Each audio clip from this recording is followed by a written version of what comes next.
All right, so we're starting our next unit on American political ideologies and beliefs.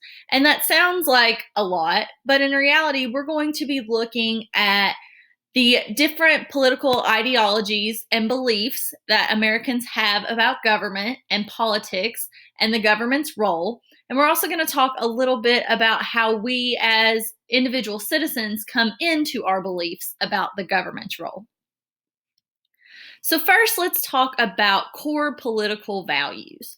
So, as Americans, the core values of our culture are going to be found in the Constitution. Okay, so we as Americans can agree on our core political values. However, we're going to have differing opinions on how these values should be implemented by the government.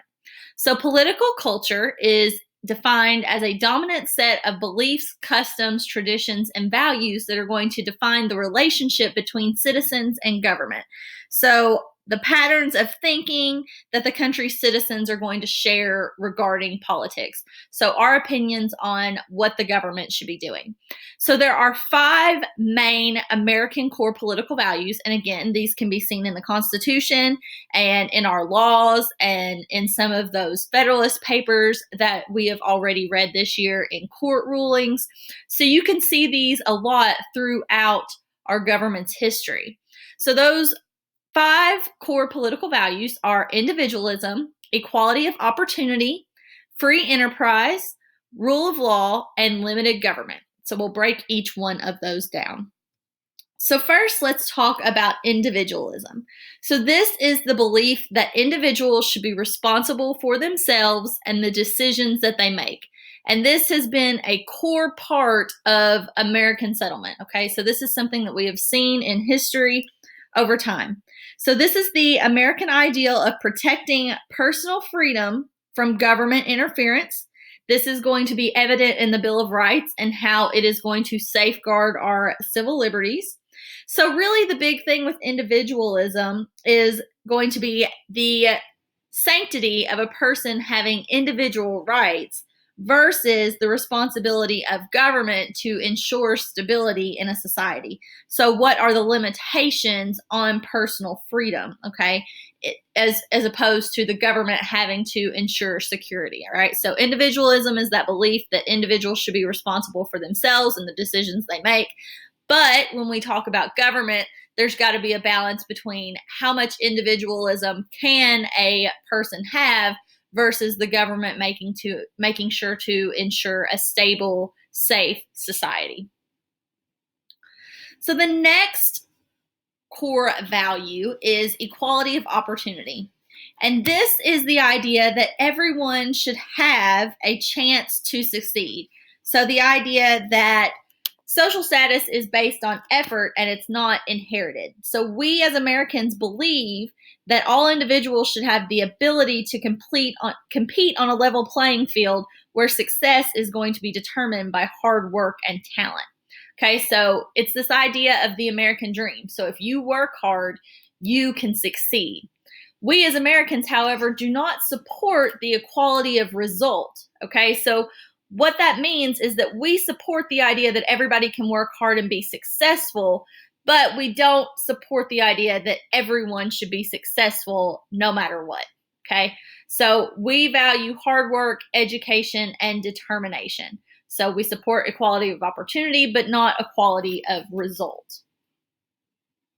All right, next is free enterprise, okay? And this is a political belief in an economic system in which private business operates for the most part independently of government control.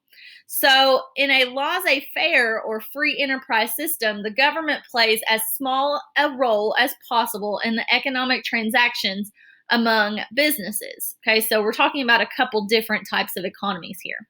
In a command and control economy, the government dictates much of a nation's economic activity. So laissez-faire, you can think of that as a hands-off economic system, so where the government is playing a very small role in economic transactions. Command and control economy, the government is going to control. But here in the United States, we don't have either. We have what is called a mixed economy. So many of the decisions regarding economics are going to be left up to individuals and businesses, and the government shapes decisions through taxation, spending, and regulation.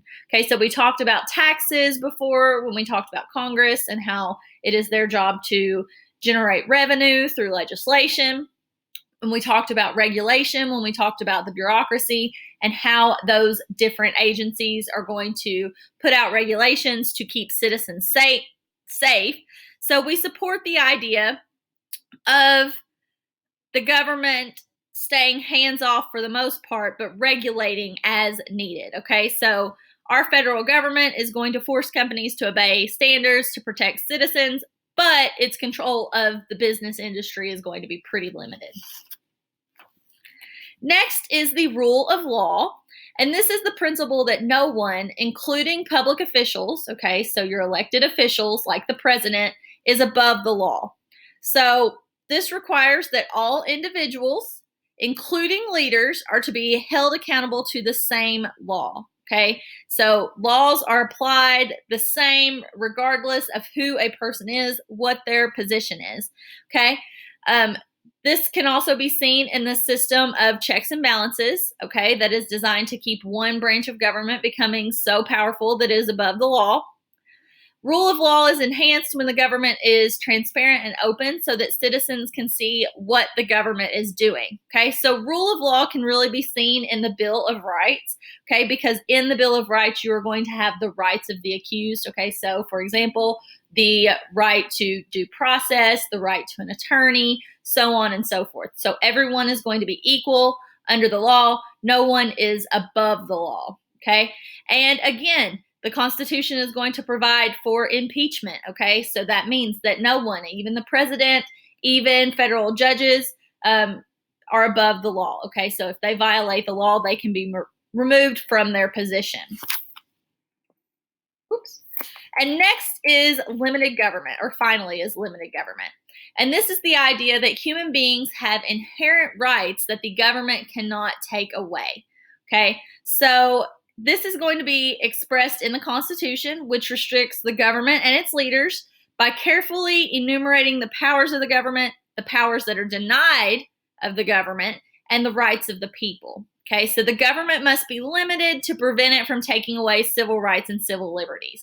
And we'll talk a little bit more about civil rights and civil liberties in a later unit, but think about the Bill of Rights, okay, and all of the different freedoms there. Freedom of speech, freedom of religion, so on and so forth. So human beings are granted those inherent rights and the government cannot take them away. So here, just briefly, are some quotes from presidents regarding some of these core values. Okay, one is from Ronald Reagan. The government's first duty is to protect the people, not run their lives. So that's a good example of Ronald Reagan and his views on limited government. The one from President Obama says the internet didn't get invented on its own. Government research created the internet so that all the companies can make money off the internet. The point is, when we succeed because of our individual initiative, but also because we do things together. So that's kind of from a free enterprise standpoint, so the government being involved in the economy, but it's also individualism, so when people work hard to succeed. Okay, so just some examples of those core values within our political culture. And that's where we're going to stop there.